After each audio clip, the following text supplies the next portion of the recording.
네, 안녕하세요. 이츠카입니다. 고용노동부 특집으로 마련을 했던 노동법 공부 방법은 잘 보셨나요? 오늘은 고용노동부 직렬 탐구를 해보도록 하겠습니다.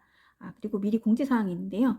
원래는 1탄, 2탄, 3탄 해서 3탄으로 합격자 댓글 상담 영상을 별도로 제작할 예정이었는데 굳이 그럴 필요가 없을 것 같아서 2탄과 3탄을 통합해서 2탄으로 마무리를 짓도록 하겠습니다.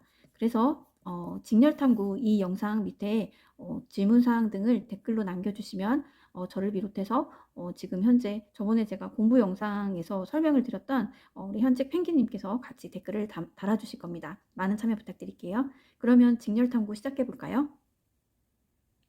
고용노동부는 무슨 업무를 하나요? 여러분 고용노동부 하면은 고용센터를 많이 떠올리시는데 사실 고용노동부는 굉장히 조직의 그 범위가 넓습니다. 일단 정부 부처 중에 하나인 고용노동부 본부가 있겠죠. 그리고 전국 6개의 지방청이 있습니다. 그리고 고용센터, 노동청이 있고요. 그 외에 출장소, 그리고 우리가 잘 알고 있는 노동위원회, 최저임금위원회, 산재보상심의위원회 등의 위원회가 있습니다.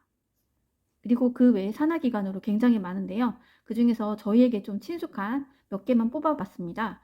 근로복지공단, 한국산업인력공단, 안전보건공단, 그리고 폴리텍 대학과 한국자볼드, 그리고 워크넷 등이 있겠죠. 그럼 주요 업무는 어떤 것들이 있을까요? 고용노동부라는 이름과 걸맞게 크게 고용과 노동으로 나눌 수 있습니다. 고용 관련 업무는 주로 지방 고용센터에서 하게 되고요. 노동 관련된 업무는 주로 고용노동청에서 하게 됩니다. 구체적으로 본다면 지방고용센터, 흔히 저희는 고용복지 플러스 센터라는 이름으로 많이 접하게 되는데요. 플러스 자가 붙은 이 센터의 경우에는 한 건물에서 여러 가지 업무를 원스톱으로 볼 수 있도록 구성되어 있습니다. 여기 나와 있는 사진은 민원 업무를 보고 있는 사진이고요. 일자리를 찾아주고 그리고 직업의 훈련을 도와주는 역할을 주로 하고 있습니다. 그리고 실업을 하였을 경우에 그 기간 동안 급여를 받을 수 있으며 일과 가정의 양립을 도와주기 위해서 출산 전후 휴가급여 및 육아휴직급여 등을 담당하고 있습니다. 보시면 아시겠지만 민원 관련 업무들이 많기 때문에 타인과의 소통 같은 능력이 필요할 것으로 생각합니다. 다음은 노동청입니다. 노동청은 보시면 아시겠지만 경찰서와 많이 비슷하게 생겼죠. 실질적으로 내부에도 경찰서와 비슷하게 유치장도 있다고 합니다. 실질적으로 근로감독관들이 현장에 출동하고 있는 모습과 그리고 그 사용하는 차량입니다. 노동지청에서는 좋은 직업 환경에서 일할 수 있도록 지도하고 감독하는 역할을 한다는 점에서 특징이 있고 행정의 업무와 근로감독관, 즉 특별사법경찰관으로서의 업무를 동시에 하고 있습니다. 다음은 앞서 설명드렸던 노동위원회, 그리고 최저임금위원회, 그리고 산업재해보상위원회의 모습입니다. 근로감독관은 꼭 해야 하나요? 근로감독관은 억울하게 일하는 근로자의 편에 서서 각종 진정, 고소, 고발 사건 등을 처리하기도 하고 그리고 노사 분규가 발생했을 때에는 중재자의 역할, 그리고 사업장을 지도 감독하는 등의 역할을 하는 사법경찰관입니다. 그 이외에도 각종 인허가, 심사 등의 일반 행정 업무도 함께 하고 있습니다.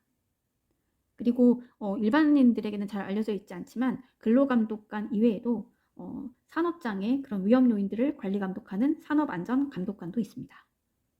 그렇다면 근로감독관이 주로 어떤 업무를 하고 있는지 그 프로세스를 간단하게 설명을 드리자면 먼저 예를 들어서 임금을 못 받게 되어서 임금체불 진정을 하려고 합니다.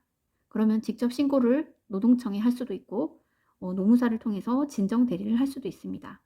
그러면 그 사건이 접수가 되고 근로감독관에게 사건이 배정됩니다. 그러면 그 근로감독관은 그 임금을 체불한 사업주와 그리고 이 진정인을 조사하고 그 내용을 토대로 검토를 해서 그 문제가 원활하게 해결될 수 있도록 조절을 합니다. 여기서 만약에 해결이 된다면 여기서 종료가 되겠지만 만약에 그럼에도 불구하고 해결이 되지 않는다면 사건을 검사한테 넘깁니다. 그러면 검사는 이것을 판단하고 나서 수익체당금에 해당될 경우에는 법률구조공단을 통해서 약식 재판을 하게 되는데 이때 주로 이행 권고 결정을 내립니다. 즉 돈을 주라고 결정을 내리는데 이 돈을 주라는 권고 결정에도 불구하고 돈을 주지 않는다. 그러면 본안 소송으로 넘어가서 형사 처벌을 받게 됩니다. 그리고 돈은 별도의 민사 소송을 또 거쳐야 되는데요. 대충 이런 그 프로세스 중에서 근로감독관은 이 형사처벌 혹은 재판으로 넘어가는 그 과정의 검사에게 넘기는 것에 있어서 1차적인 현장 검토를 한다는 부분에 있어서 큰 역할을 하고 있다고 볼 수 있습니다. 근로감독관의 장점이라고 한다면 전문성 함양. 아까 업무에 대해서 설명을 드렸듯이 근로감독관은 1차적으로 조서를 작성함에 있어서 1차적인 검토를 하는 작업을 하기 때문에 그 현장에 대한 이해도, 경험, 그리고 전문적인 법에 대한 지식까지도 이 전문성을 함양하는 것을 노력을 게을리해서는 안 됩니다. 이거는 단점이 될 수도 있는데요. 공무원이 되어서 이제는 더 이상 공부가 하기 싫은데 또 공부를 해야 되는 그런 부분이 좀 부담스러울 수 있거든요. 그리고 두 번째는 고용노동부의 가장 큰 장점은 수직적인 구조보다는 수평적인 구조입니다. 물론 초기에 업무를 익히기 위해서는 멘토링 제도가 있기 때문에 선배들로부터 업무의 지도를 받기는 하지만 어느 정도 본인의 그 업무적으로 익숙해지게 되면은 본인의 그 업무에 있어서 독립적인 그런 것이 좀 지켜지는 편입니다. 그리고 활동 수당이 주어집니다. 약 25만 원 정도 추가되는 것으로 알고 있고, 그리고 센터의 경우도 민원을 상대하는 그런 경우에는 민원 수당 5만 원이 주어지는 것으로 알고 있습니다. 아무래도 실적을 올릴 수 있는 그럴 확률이 크기 때문에 그냥 센터보다는 주로 승진이 빠르다고 전해지고는 있습니다. 하지만 이것도 약간 기수 간의 차이는 있겠죠. 승진 적체 현상 뭐 그런 것들, 그 해에 그런 것들도 따져봤을 때 일률적으로 얘기하기는 힘들지만 그래도 비교적 노동청이 승진이 빠르다. 그리고 유연근무제를 활용할 수 있다. 그리고 단점이라고 한다면 이러한 부분 때문에 야근이 많을 수 있습니다. 그리고 업무 강도가 세질 수도 있습니다. 근로감독관에 관련해서는 이제 저희가 고용노동부 저희 국가직에서 이제 고용노동부가 있고, 그리고 직업상담 직렬이 있잖아요. 고용노동부 같은 경우에는 센터의 업무, 그리고 이 노동지청의 그 업무를 둘 다 왔다 갔다 한다고 들었습니다. 그래서 처음부터 지청에서 일을 하시는 분도 있고, 그리고 센터에서 일하시다가 지청으로 가시는 분도 있고, 고용노동직 같은 경우는 그래요. 그런데 직상의 경우에는 보통 센터 내에서만 움직이시는 걸로 알고 있거든요. 그래서 근로감독관이 너무 부담스러우시다면 저는 직업상담직을 추천드리겠습니다. 그리고 근로감독관이 가장 좀 부담스러워 하시는 이유 중에 하나가 내가 이런 전문적인 그런 업무를 얼마만큼 잘 소화할 수 있을까 너무 걱정을 많이 하시는데요. 설마 국가기관인데 아무것도 모르는 사람한테 그런 업무를 처음부터 혼자 다 알아서 해봐라 이렇게 시키진 않거든요. 충분한 기관의 교육과 그리고 이제 멘토 분들이 다 있으세요. 이러한 기간을 거쳐서 본인이 또 업무를 맡게 되고, 또 자리가 사람을 만든다고 내가 근로감독관 자리에 앉아 있는데 여기 나와 있는, 내가 말씀드렸잖아요. 여기 노동지청이 생각보다 되게 좀 딱 오면은 위압감이 느껴진다 하죠. 약간 경찰서 느낌이라고 했잖아요. 그러면 이분들이 되게 만만하게 보고 막 이러진 않아요. 그렇기 때문에 너무 그렇게 막 내가 너무 이렇게 막 당하고 막 이런 생각은 안 하셔도 될 것 같습니다. 보통 근로감독관들이 그 이제 경찰관이랑 많이 비슷한 업무를 하지만, 경찰관 같은 경우에는 보통 이제 범죄자들과 이제 대치하는 경우도 발생하잖아요. 근데 근로감독관은 주로 그 사업주하고의 그런 문제가 좀 많아요. 근데 이제 사업주가 설마 근로감독관을 뭐 때리거나 이런 일은 별로 없고, 주로 이제 발생하는 일은 이제 도망가시거나 이제 갑자기 이제 연락이 두절되거나 이런 부분이죠. 그래서 이런 것 때문에 이제 현장 조사 나가시고 막 찾으러 다니고 약간 그런 노고는 있기는 한데 너무 이렇게 겁은 먹지 않으셔도 될 것 같습니다. 왜냐면 우리 멘토들이 다 경험이 있지 않을까요? 이런 사람들을 상대하는 그런 노하우가 있지 않을까요? 너무 걱정은 안 하셔도 될 것 같습니다.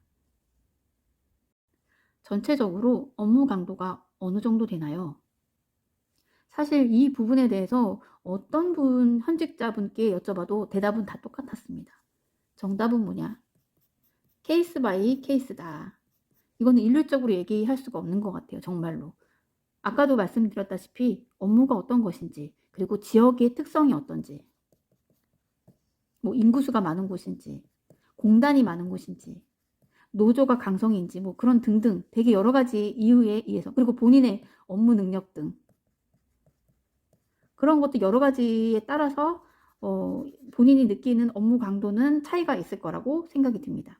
하지만 사실 저희 합격생들끼리도 굉장히 이 부분에 대해서 관심을 가졌던 것들, 그 이슈 중에 하나가 업무 강도였습니다. 왜냐면 댓글에 보면 그 업무 강도에 대한 되게 평가가 굉장히 안 좋았어요.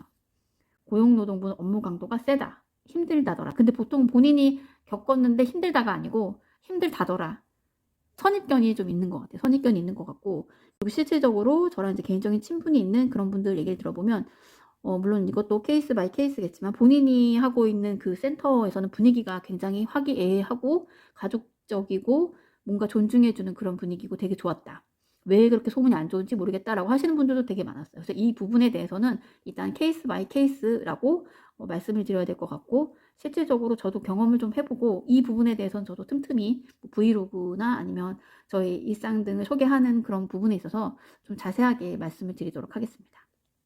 일반적으로는 근데 이제 민원 업무를 좀 힘들어 하시는 것 같아요. 근데 민원 업무 중에서도 이 돈과 관련된 업무, 근데 조금 생각을 해보면 그 자기가 이제 관공서에 가는데 내가 공무원이랑 오늘 싸워야 되겠다 이런 마음으로 가는 사람은 없잖아요. 본인이 뭔가 간절하고 도움을 좀 받고 싶어서 갔는데 그 공무원이 되게 불친절했다던가 아니면 업무가 미숙해서 본인이 원하는 그걸 해결을 해주지 못할 경우에 굉장히 화가 많이 나거든요. 그래서 민원 업무 너무 힘들다라고 그렇게 무조건 기피할 것이 아니라, 공무원은 민원 업무가 사실 기본이잖아요. 그러니까 조금 더 본인의 업무를 좀 전문성 있게 좀 숙달할 수 있도록 노력하는 그런 능력도 좀 필요하지 않을까.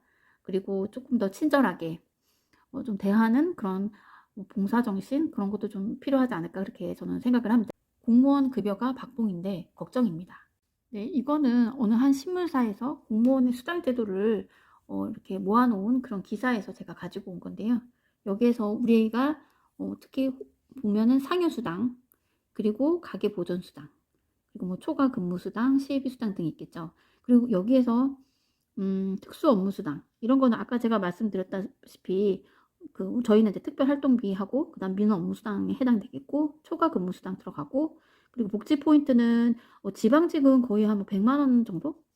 좀 지역마다 다르지만 그 정도로 알고 있는데, 국가직 같은 경우에는 좀 복지 포인트가 적어요. 그래서 한 40만 원, 그래서 약 40만 원 정도를 1년 내에 쓸 수 있다고 알고 있습니다. 그리고 여기 보면은 이제 명절 휴가비, 직급 보조비, 연가 보상비, 정액급식비 뭐 이런 것도 다 해당이 되고, 그래서 저희가 이제 그 공무원 표를 보면은 여기 기초적으로 여기 기초적인 그런 이제 저희가 기본 급여가 있잖아요. 그런 기본적인 그 급여에다가 여기에 나와 있는 이런 플러스 수당이 플러스가 됩니다. 그리고 여기에서 세금을 빼겠죠. 그러면 거의 수당이랑 세금이랑 거의 맞먹어서 뭐 이렇게 뭐 명절 휴가비 뭐 이런 것을 빼고는 그냥 일반적으로 한 달에 주는 수당은 거의 세금으로 빠진다고 보시면 되고, 요 정도 들어온다라고 생각하라고 그러시더라고요. 그리고 이제 저희가 처음에 고용노동부에 이제 임명을 받게 되면 임명장과 함께 웰컴 박스라는 거를 받습니다.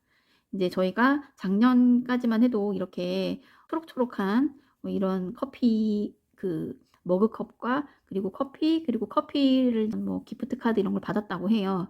임명장 그리고 수첩. 근데 올해부터는 이제 이 초록이를 대신해서 좀 이제 저희가 조금 좀 저렴한 그런 브랜드로 바뀌었다고 하더라고요. 그래도 그렇게라도 웰컴박스 받으면 되게 기분이 좋겠죠.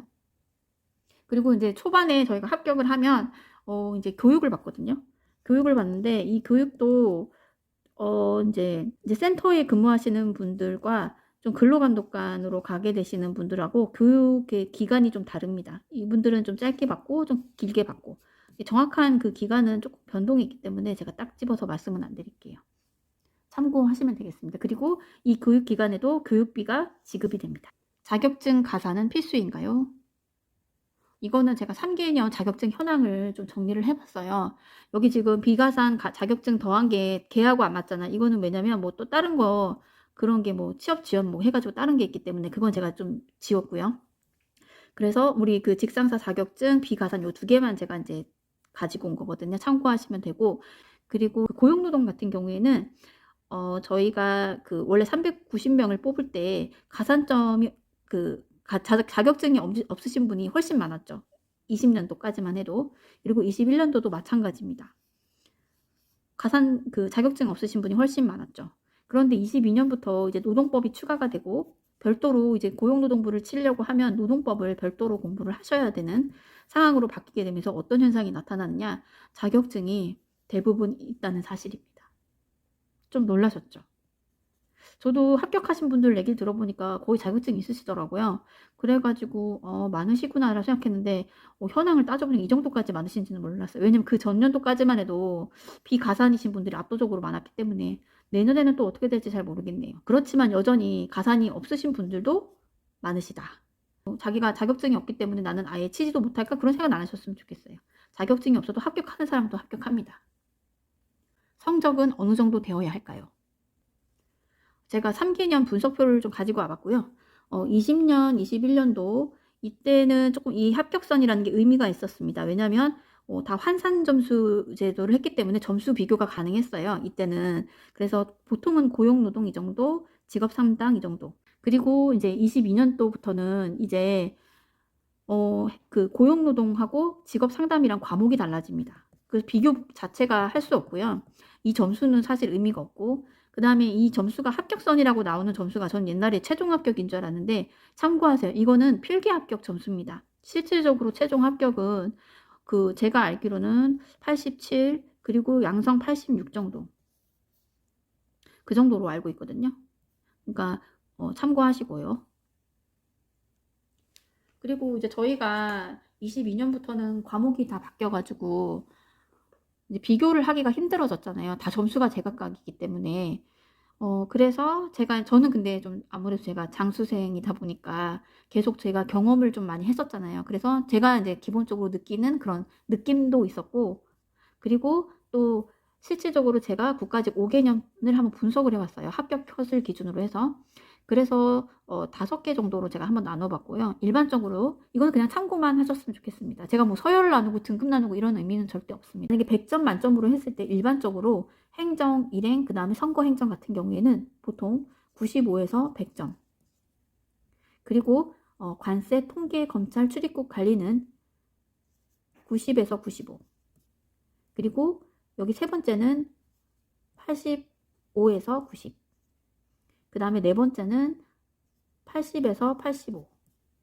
그 다음에 다섯 번째는 75에서 80. 이 정도. 이거는 절대적인 점수는 아닙니다. 그냥 여러분들이 지금 점수가 22년부터 들어오신 분은 지금 점수를 비교하는 게 쉽지가 않을 거예요. 그래서 내가 어느 쪽으로 가야 되나 이런 생각이 드실 텐데 그냥 이거는 이 정도의 점수 떼구나라는 것만 생각을 하시면 될 것 같고, 지금 이제 저희가 22년부터는 과목이 이제 달라졌잖아요. 여기에서 아무래도 일반행정, 그리고 경찰행정, 그리고 우정사업, 이 세 과목은 과목이 같기 때문에 아마 좀 치열할 겁니다. 일반행정에 보시면 아시겠지만 원탑이잖아요. 그래서 아마 경찰행정 혹은 우정사업 둘 중에 하나로 아마 국가직은 넣으시고 그 다음에 지방직 일행 치시고 이렇게 아마 전략을 많이 가져가실 것 같아요.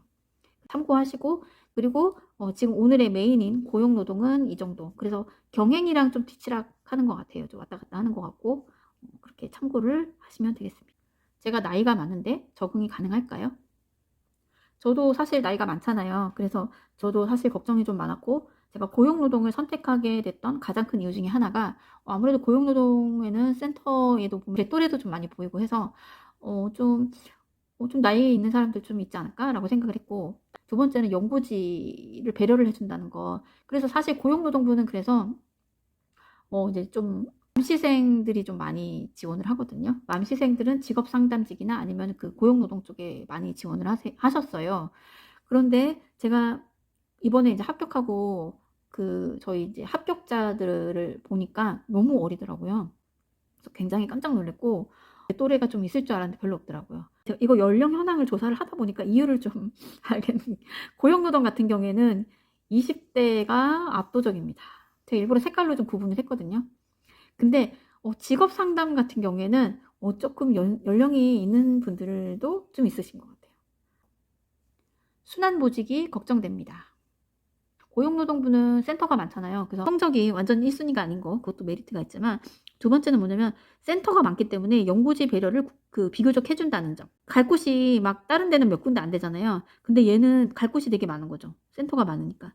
그리고 관사를 제공을 해준다고 하네요. 그런데 관사가 뭐 되게 여유가 많은 게 아니라서 기존에 이제 관사를 쓰고 계시던 분들, 그런 분들과의 그런 상황을 보고 판단하기 때문에 또 관사 말고 개인적으로 또 원룸을 구하셔서 하는 경우도 있다고 하고, 이 관사 관련된 정보는 저희 이제 펭귄님께서 실제로 이번에 관사에 들어가시거든요. 관사를 이용하시고 또 그 룸메이트들이 현직 그 근로감독관들이실 거예요. 그러니까 이제 그런 부분에서 혹시 궁금한 점이 있으시면 질문을 주시면 되겠습니다. 처음에는 성적순으로 성적순 플러스 그리고 이제 이 사람의 희망을 기본으로 해가지고 업무를 배치를 해요. 그리고 그러니까 자기가 성적이 너무 낮은 경우에는 본인이 원하는 곳에 못 갈 수도 있다는 얘기죠. 그리고 이제 여기서 한 2년에서 3년 정도 딱 지나면 이제 그때는 연고지, 원래 원하는 희망 연고지 쪽으로 주로 해준다고 합니다. 그리고 그 다음부터는 웬만하면 내가 예를 들어서 이쪽이다. 처음에 여기에서 여기가 연고지고 희망을 했고, 근데 이쪽으로 들어왔다. 그러면 요 내에서 돈다고 하네요. 될 수 있으면. 저는 성격이 내성적인 편이라 걱정이 됩니다. 이 내성적이라는 그 의미가 어떤 의미인지에 따라서 조금 다를 것 같아요. 실질적으로 고용노동부의 그 합격생들을 제가 보고 좀 느꼈던 거는 뭐냐면 이 분들이 좀 활발한 것 같아요. 성격이 되게 활발하고 적극적인 느낌을 좀 받았고, 두 번째는 크게 남의 일에 그렇게 막 되게 관여하지 않는 것 같아요. 남의 일에. 그러니까 예를 들면 고용노동부 저희 이제 합격자들끼리 이제 단톡방이 되게 여러 가지가 있잖아요. 그럼 저도 이제 그렇게 참여를 하는데 보면은 그 공무원 그런 사이트 같은 데 보면은 되게 악성 댓글을 다시는 그런 분들 있잖아요. 그럼 고용노동부에 곧자만 나와도 막 달려와가지고 거기 엄청 힘들다더라, 가지 말아라, 완전 최악이다, 막 이렇게 막 본인이 겪은 것도 아니면서 막 이렇게 맨날 똑같은 댓글을 엄청 많이 달더라고요. 무슨 진짜. 그러면은 이제 솔직히 저희들 입장에서는 여기가 오고 싶어서 왔는데 너무 이런 댓글 달면 좀 기운이 빠지잖아요. 근데 거의 대부분 그냥 뭐 그 사람 의견이니까 그럴 수도 있지, 약간 그런 느낌? 되게 막 스트레스 받고 이런 느낌은 아니었어요. 그래서 고용노동부하고 이런 사람들이 들어가면 잘 맞겠다, 버티겠다라는 그런 느낌은 좀 있었고, 반면에 좀 뭐 얌전하고 이런 느낌이라면 이건 상관없는 것 같아요. 근데 대신에 타인의 그런 것들에 대해서 굉장히 좀 신경을 많이 쓰시는 분이라면 스트레스를 좀 많이 받을 수 있을 것 같아요. 그래서 남의 그런 것들보다는 본인의 그런 사명감으로 그냥 업무 성실하게 해 나가시면 되지 않을까요? 저는 그렇게 생각을 하고, 저는 그래서 그런 부분에 있어서 너무 스트레스 받지 않으셨으면 좋겠습니다. 네, 그리고 마지막으로 이제 제 3탄 합직자 댓글 상담 이용 방법. 원래 제가 3탄을 따로 만들려고 했는데 아까 초반에도 설명을 드렸다시피 2탄을 통합을 했습니다. 그래서 지금 이 영상 밑에 댓글로 질문을 달아주시면 저와 그리고 저희 이제 현직 펭귄님께서 댓글을 달아주실 겁니다. 그러면 이 영상 같은 경우에는 제가 뭐 지금 당장 뭐 단타로 뭐 어떻게 하려는 영상이 아니고, 사실 그 고용노동직에 대한 정보가 되게 없어요. 그렇기 때문에 제가 그런 차원에서 정보를 제공하기 위해서 굉장히 막 열심히 해서 지금 만든 거거든요. 혹시라도 제가 말씀드린 것 중에 잘못된 혹시 정보가 있다면 댓글로 그렇게 너무 나무라지 마시고, 이런 부분은 좀 정정이 필요합니다. 이 정도는 참고해서 수정을 하는 방향으로 하겠습니다. 근데 너무 이렇게 막 화는 내지 마시고요. 댓글로 이러한 부분은 또 추가적으로 어떤지 이렇게 궁금사항들 혹은 궁금하지 않아도 응원 댓글 절 환영합니다. 그리고 이 영상은 아마 꼭 올해 22년, 23년 뿐만 아니라 또 계속해서 저희 후배들이 정보를 찾다가 보지 않을까 이렇게 생각을 해서 나름 열심히 만들었으니까 앞으로도 혹시라도 시간이 지나서라도 궁금한 사항 있으시면 언제든지 이 댓글을 이용해 주시면 감사하겠습니다. 감사합니다. 나중에 후배님들과 함께 만날 수 있는 시간 기다릴게요. 합격 응원합니다.